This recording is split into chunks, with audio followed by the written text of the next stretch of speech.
Ethan, why are you always so slow? Mia snapped as she checked her phone, her foot tapping like she couldn't stand another second beside me. I forced a small smile and said, I'm not slow. I just wanted to walk with you. She didn't even look at me. Walk with me. Ethan, you act like we're still kids. Her words hit harder than she knew. I said, I thought you liked walking home together. I used to. Things change, she muttered. Some people grow. Some don't. I felt my throat tighten. Is this about money again? It's about ambition, she replied, shrugging. Look at Mr. Carter. He actually tries. I frowned. He's your teacher, Mia? So, he works hard. He's going somewhere. She finally looked at me then, like I was the last thing she wanted to deal with. You don't even own a car. I tried to laugh it off. I will one day. That's what you said last year. She sighed, turning her eyes back to her phone. Carter says people rise when they stop making excuses. Carter says a lot of things, I muttered. Her eyes narrowed. Wow. Jealous much? I'm not jealous, I said, though even I wasn't sure. I just want us to stop comparing everything. She groaned. Ethan, I'm not comparing. I'm being honest. You're comfortable being average. And you're not. No, she said flatly. We walked a few minutes in silence. I kept trying to catch her hand, but she kept adjusting her bag or checking notifications. She didn't want to touch me anymore, and I felt every inch of distance between us. When we reached the campus entrance, Sam called out, Yo, Ethan. You good? I forced a smile. Yeah, man. All good. Mia rolled her eyes. Of course you have time for him. Sam raised a brow. What's that supposed to mean? Nothing, she said, waving him off. Just nothing. Sam gave me a look, the kind friends give when they know something is wrong but won't say it in front of your girlfriend. I nodded at him, pretending everything was fine. Later, outside her classroom, Mia said, I have tutoring with Carter. Don't wait for me. I'm not waiting, I replied. I just wanted to say good luck. She smirked. Good luck? It's not an exam. I know, but... Just go, Ethan. Her tone cut deeper than the words. I stepped back. Okay, I'll see you later? Maybe, she said, already walking away. I watched her knock on Carter's office door. He opened it with that smile he reserved for her, the one that made my stomach twist. Mia, he said warmly. She giggled. She never giggled with me anymore. Hours later, I met her at the cafe for her birthday dinner. I had spent days saving up for the necklace I bought her. When I handed her the small box, she stared at it like it was a joke. What's this? A gift, I said softly. Your birthday gift. She opened it, saw the necklace, and burst out laughing. Ethan, are you serious? My heart dropped. You don't like it? It's cheap, she said bluntly. Like something from a street stall. It's real silver, I murmured. Real silver? She scoffed. Carter got me a designer bracelet last week. And you bring this. I felt my face heat. I don't have his money, Mia. Exactly, she said, standing up. That's my point. I swallowed. Mia, please. Sit down. We can talk. There's nothing to talk about, she said, throwing the box back into my hands. I'm tired of pretending this works. A familiar voice appeared behind her. Ready to go? Carter asked, wearing that smug half-smile. She nodded without hesitation. Yeah, I'm done here. Mia, wait, I said, stepping forward. She didn't turn around. Goodbye, Ethan. I stood there frozen as she walked out with him, my cheap necklace still lying in my hand, heavier than anything I had ever carried. I sank back into the chair, staring at the empty seat across from me. Sam called a minute later, asking, Bro, where are you? You sound weird. I whispered, She left. He asked what happened, but my voice cracked. She left with him. Sam cursed under his breath. Ethan, I'm coming. No, I said quickly. I just need a minute. When the call ended, I looked at the necklace again. My hands were shaking. I whispered to myself, when did she start looking at me like a burden? I already knew now. I knew something was wrong the second I heard her laugh. I whispered to myself as I stood outside the library. It wasn't her normal laugh. It was the soft, flirty one she used to save only for me, the one that made my worst days feel lighter. Hearing it again, just not for me, made my stomach twist. I pushed the door open and walked in, trying to act normal even though my chest felt tight. Mia? I said when I saw her sitting close to Carter, their shoulders nearly touching. She barely glanced at me. Oh, you're here. What are you doing? I asked, my voice shaking. You told me you were studying alone. Carter leaned back with that smug smile I had grown to hate. She is studying. With guidance. I clenched my jaw. Mia, can we talk? Outside. Please. She sighed loudly. What? So you can ask why I don't text you every minute? Ethan, I'm tired. That's not what I'm asking, I said, forcing myself to stay calm. I just want to understand what's happening between us. What's happening, she said sharply, is that you're too insecure. I swallowed. Because I want to know why you're suddenly spending every second with him? Carter raised an eyebrow. She needs help. Help you can't give. Stay out of this, I snapped. He chuckled. Touchy. I looked at Mia again. Just tell me the truth. Are you with him? She didn't hesitate. So what if I am? My heart dropped. You're joking. No, she said coldly. I'm done pretending. Ethan, you're too poor for someone like me. I felt the words hit me like a slap. Mia, don't say that. Why not? She said, crossing her arms. It's true. You count every rupee before buying anything. Carter doesn't have to do that.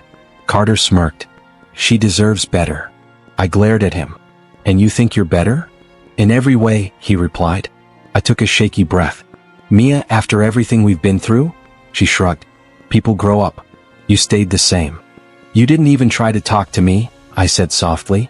There's nothing to talk about, she replied. We're done. Something in me cracked. So that's it? After years together?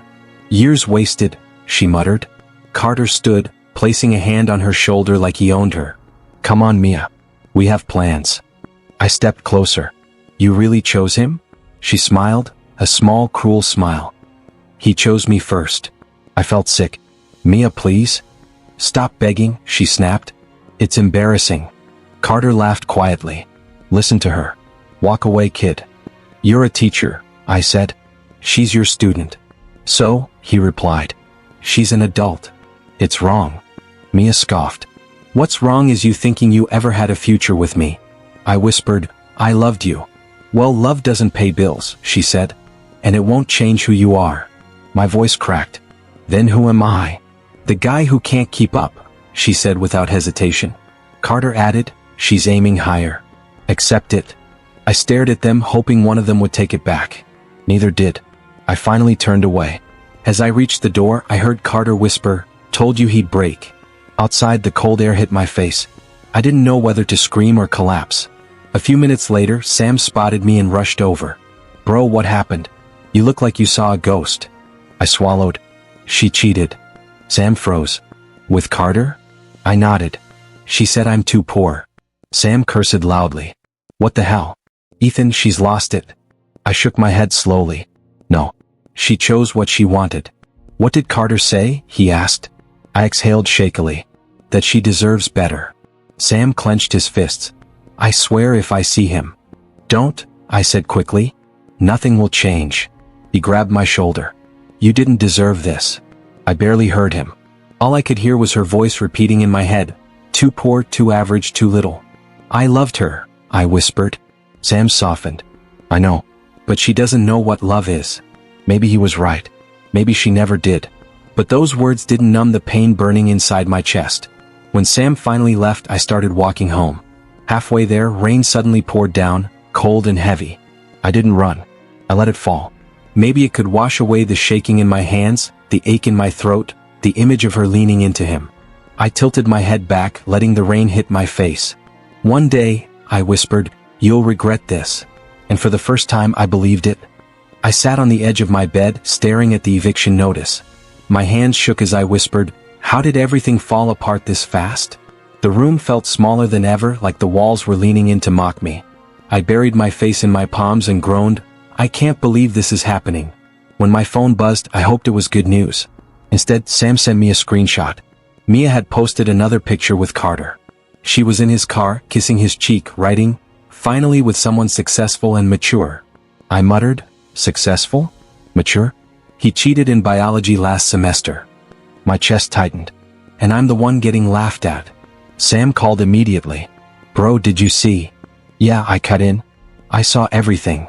You okay? He asked softly. No. And don't pretend I am.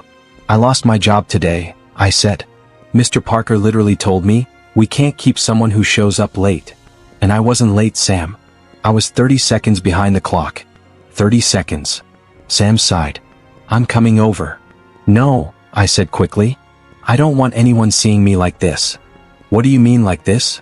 Like a loser, I whispered. There was silence. Then Sam said, You're not a loser, Ethan. You're just in a rough patch. A rough patch. I laughed weakly. I'm behind on rent. I've got $23 in my account. Mia's out there calling me pathetic, literally in the comments, and I'm supposed to pretend this is a phase. Sam didn't argue. That scared me more than anything. When night came, I walked outside to clear my head. The cold wind slapped my face and I muttered, Perfect. Even the weather hates me. I wandered aimlessly, kicking at the dust on the old sidewalk until it puffed up around my shoes. Then I heard a voice behind me. Ethan? I turned. A tall man in a dark coat stared at me. His hair was graying at the sides and his eyes were sharp, like he missed nothing. Do I know you? I asked. You don't, he replied. But I knew your father. My breath caught. My father? He nodded. Daniel Ross. I worked with him years ago. I swallowed hard. He never mentioned you. He didn't talk about the past much, Daniel said. But he spoke about you. The streetlight flickered above us and I stepped closer. What did he say? That you were stubborn. And that you had more potential than you believed. I felt my throat tighten. Nice words. But I'm not exactly living up to that right now. Daniel studied me carefully. You look like someone who's been punched by life one too many times. That obvious? I said. He nodded. I've seen that look in the mirror before. And what did you do about it? I asked. I rebuilt, he said simply. And now I run my own startup. I raised a brow. Good for you. Daniel chuckled. That wasn't bragging. It's context. He adjusted his coat. Someone told me you've been struggling. I didn't plan to approach you tonight, but life is strange. Strange is one word, I muttered. I want to offer you a job, he said bluntly. My eyes widened. A job? Doing what? Operations assistant. He looked serious. It's intense work. Long hours. Fast learning. High expectations. I blinked. Why me? Because your father trusted you, he said. And because you look like someone who needs a chance more than anything. I laughed bitterly. I don't even know if I'm capable of being useful right now. Daniel tilted his head. Are you giving up? I hesitated. I don't know. Just then a woman walked up to us. She had sharp eyes, neat brown hair, and an expression that said she had no time for nonsense. Daniel, the car's ready, she said. Then she looked at me. So this is Ethan? Daniel nodded. Yes, Ethan, meet Lena. She's my assistant and she's even more stubborn than you. Lena crossed her arms. If he's taking the job, he better show up on time. I don't work with slackers. I raised my hands. Hey, I'm not a slacker. She smirked. Good. Prove it. Lena, Daniel said lightly, try not to scare him off. I'm not scared, I said. Just surprised. Daniel stepped closer. Listen, Ethan. You can keep sinking, or you can climb. I won't force you. But the offer stands. He handed me a card. Call tomorrow. I stared at the card. My mind raced. Why now? Why me? Why tonight? Daniel answered softly. Because sometimes people break right before they rise. They walked toward the car. I stood there, gripping the card like my life depended on it. I won't stay broken, I whispered to myself. And for the first time in weeks, I believed it. When I walked into Daniel's office on my first day, my hands were shaking. Lena looked up from her computer and said, You're early. Good. Daniel hates late people. I figured, I replied, trying to hide my nerves. She gestured to a desk. Sit. We start with client emails. You'll write drafts. I'll approve them. Don't argue with me about tone. I won't, I said quickly. You will, she muttered. Everyone does. I sat down, opened the laptop and whispered, Okay, don't screw this up. After an hour, Lena walked over with a cup of coffee. You type too slow, she said. I'm thinking, I replied. Thinking is good. But clients don't care. They want answers fast. I nodded. I'll try to speed up. She smirked. Good. Because Daniel works like a tornado. As if on cue, Daniel walked in. Morning. Ethan, walk with me. I followed him down the hallway. Nervous? He asked. Trying not to look like it, I said. You'll learn, he replied. Just keep your head down and work. I can do that. No, he said. You need to do more. You need to grow into someone who leads. I swallowed. I'll try. He looked at me. Don't try. Decide. That line hit me harder than it should have. Days turned into weeks. I worked late, sometimes the last one in the office. One night, Lena poked her head into my cubicle and said, "You're still here? I want to finish this report. Report's due tomorrow. I'd rather turn it in tonight." She raised an eyebrow. "You're serious?" "I am." She walked in and leaned against my desk. "Why are you pushing so hard?" "Because I'm tired of being the guy people look down on," I said quietly. "I want to prove to myself I'm worth something." Lena nodded slowly. "Okay, then don't burn out. Pace yourself." I chuckled. "You sound almost supportive." "Almost," she said with a small smile. "Don't get used to it." By the third month, Daniel stopped giving me small tasks. One afternoon he said, "Handle the Johnson meeting." I blinked. "Alone? You've watched enough." "But what if?" "You'll figure it out," he said. "That's what capable people do." When I stepped into the conference room, Lena whispered, "Breathe. Don't overthink. Speak clearly." "Thanks," I murmured. The meeting went surprisingly well. When it ended, Daniel clapped my shoulder. "Not bad. Not bad." I repeated. "Relax," he said. That was praise. I felt something warm in my chest. "Thank you." He nodded. "Keep going." As months passed, my confidence grew. My work improved. My income stabilized. I could pay rent without fear. I could buy groceries without counting coins. I could look in the mirror and not see a failure. One evening, Sam called. "Bro, you won't believe what's happening on campus." "I don't really keep up anymore," I said. "Well, Carter got reported by 2 girls. Apparently he's been, crossing lines." I sighed. "Figures. You're not happy about it?" "No," I said. "I'm not chasing revenge. I'm building something better." Sam whistled. "Look at you, Mr. Zen." "It's not that deep," I laughed. "I'm just done wasting energy on them." "Proud of you, man." "Thanks," I said softly. When I hung up, Lena walked by my desk. "Why are you smiling at your phone like an idiot?" "Just a friend talking nonsense." She nodded. "Well, stop smiling and finish your draft." "You're a motivational icon," I joked. "Shut up and type." One night, Daniel asked me to stay late. We sat in his office, papers spread everywhere. He tapped a file and said, "You know why I push you hard? Because you enjoy seeing me panic?" I said. He actually laughed. "No, because you remind me of myself when I was younger." I blinked. "Me? Really?" "Yes. Uncertain but hungry. Talented but scared. Capable but unaware of it." I exhaled. "I don't always feel capable." "That's why you're growing," he replied. "People who think they know everything never improve." I nodded slowly. "I want to keep improving." "And you will," he said firmly. "Because you show up. You learn. You don't quit." Hearing that felt like someone finally placing a hand on a wound I'd been carrying silently. Daniel passed me the file. "This is the project I want you to lead." "Lead?" I asked, stunned. "Yes. It's big. High stakes. If you succeed, it changes everything for you." My heartbeat quickened. "Why me?" "Because," he said quietly, "you're ready." I looked at the file, then at him.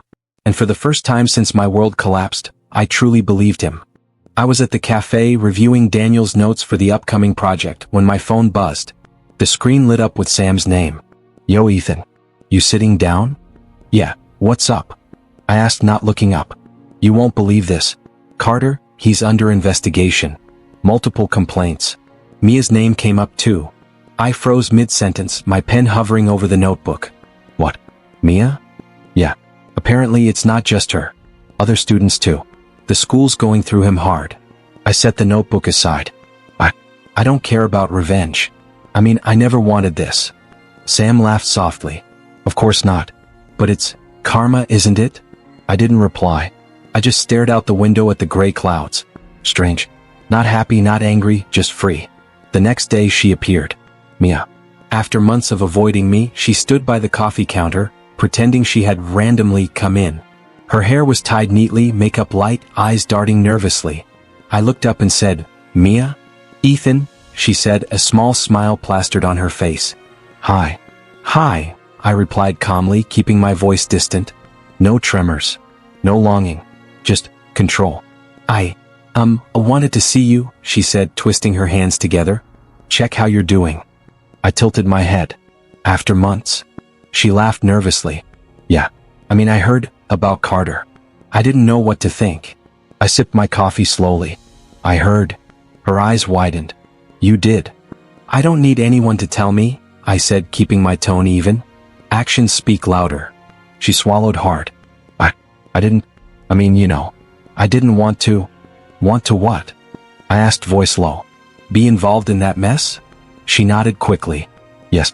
It got complicated." I set the cup down. Complicated is one word. Disastrous is another.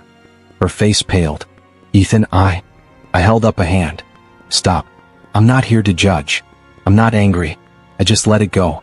I'm focused on other things now." She blinked, unprepared for my calm. You're not angry?" "Not at you. Not anymore," I said. I realized holding on doesn't help me. I'm free." Her lips parted slightly, confusion in her eyes. "Free?" "Yes," I said. "No one controls me anymore. No one makes me feel small. I learned to stand on my own." She shifted uncomfortably. I wanted to apologize. Maybe make things right." I shook my head gently. "You can't. Not with words. And it doesn't matter now." Her shoulders slumped and she looked down. For the first time, I saw the fake confidence that always shielded her crumble. Her hands fidgeted, lips pressed tight, eyes avoiding mine. "You look different," she said quietly. I smiled faintly. "I feel different. Lighter." There was silence for a moment. Then she whispered, I heard Carter might get suspended." "Yes," I said, voice neutral. Her eyes widened in fear. "Suspended? Really?" "Apparently enough evidence has piled up," I replied. "The school is taking it seriously." She nodded, biting her lower lip. I guess I deserve this. Maybe." I didn't respond. I simply observed her reaction, the tight grip on her bag, the tremor in her voice, the fear that finally replaced arrogance. She looked at me again, more vulnerable than ever. I wanted you to know. I hope you're okay." "I am," I said. "Better than okay, actually. I'm building something real now. I'm not waiting for anyone's approval." Her gaze softened for a brief moment. "I see that." I nodded slightly. "Goodbye, Mia." She swallowed hard, then turned and left, shoulders hunched. I watched her go, feeling no rush of triumph or satisfaction. Just calm. Later that week the news came. Carter was suspended from teaching, pending further investigation. I read it quietly on my phone, hands resting on the table. I didn't smile. I didn't celebrate. It wasn't about revenge anymore, it was just the truth. Sam called soon after. "Bro, I saw. Carter's out." "That's insane." "Yeah," I said softly. "It's over." "You sound calm." "I am," I replied. Strange, right? But I'm not bitter.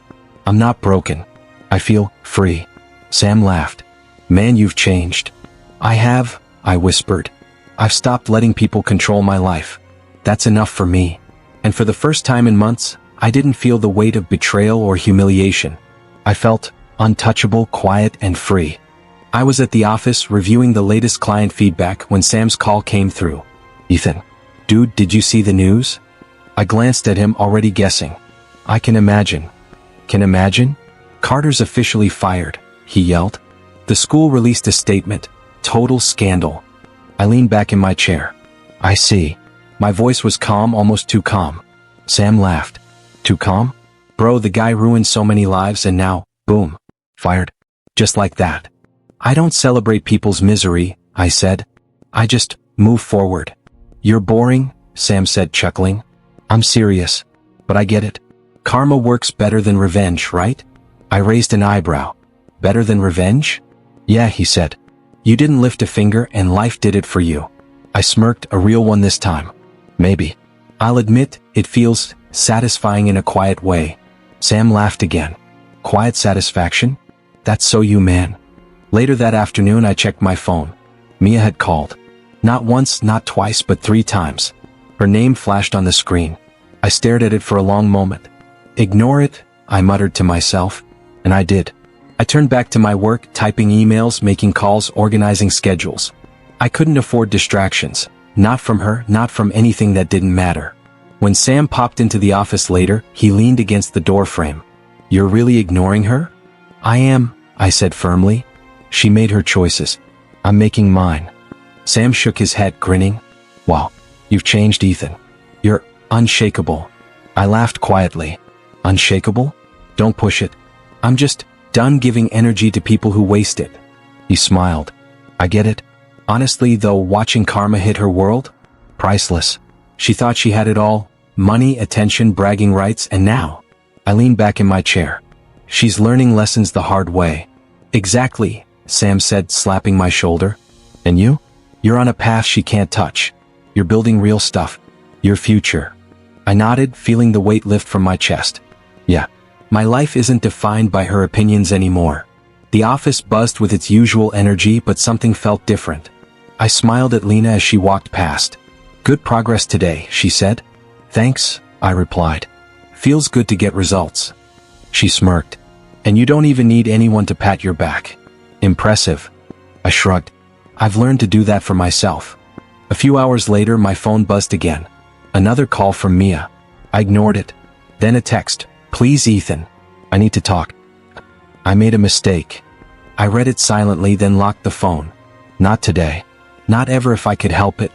I turned to Sam, who raised an eyebrow. You're really not going to answer? He asked. I'm not, I said.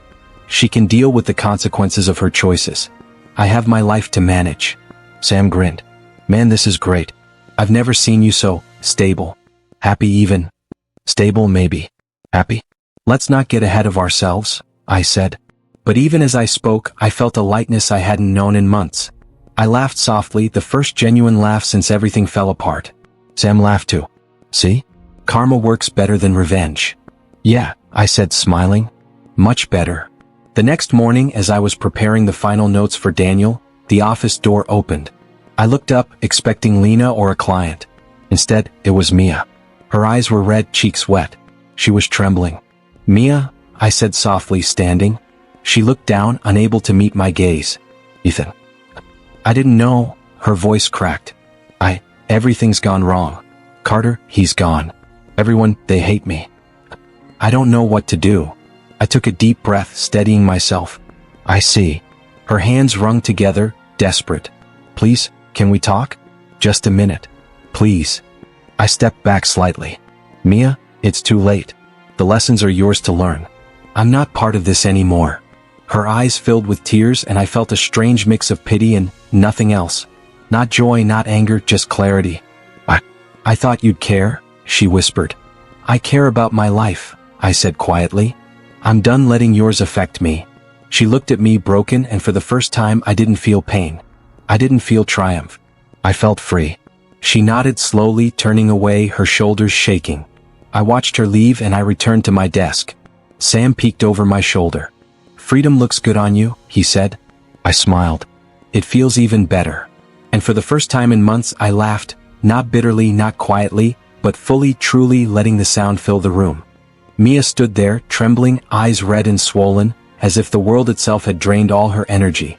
She took a hesitant step toward me. Ethan, please, can we talk?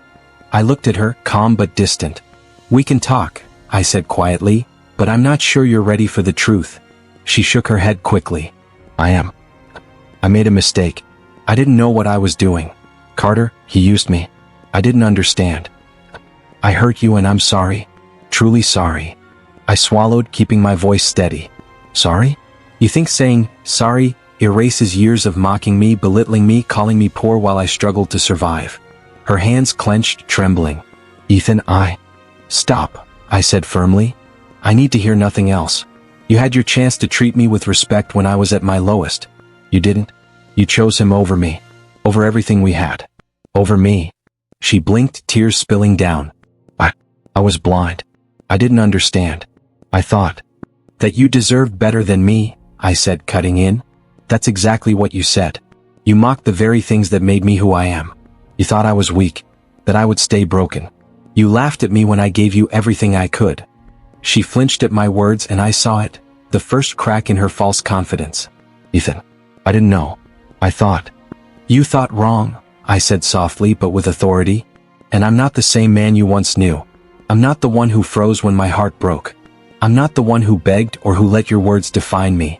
I am stronger now. I am built for better. Her hand rose slowly, trembling, and she reached for mine. Please, just listen. I want to make things right. I want to show you. I stepped back and pulled my hand away. No, you don't get to touch my life anymore. Not now. Not ever. You had your chance, Mia. You made your choice. Her eyes widened as if seeing me for the first time. She stepped back, speechless, her lips quivering. You're different. I am, I said firmly. I've worked for this. I've bled, I've struggled, and I've rebuilt myself. I didn't wait for you to come back. I didn't need your approval. I am not the boy you mocked. I am a man who chooses himself first. Her gaze fell, and I saw her regret ripple through every movement. Her hands shaking, her shoulders slumped, the shame she could no longer hide. Ethan. I never realized. You never had to, I said, my voice calm, controlled. You only had to treat me with decency. You failed. Her breath hitched. I'm sorry. I shook my head slowly. Your apologies are words. I want actions. But actions come too late for us. I have my life, my work, my future.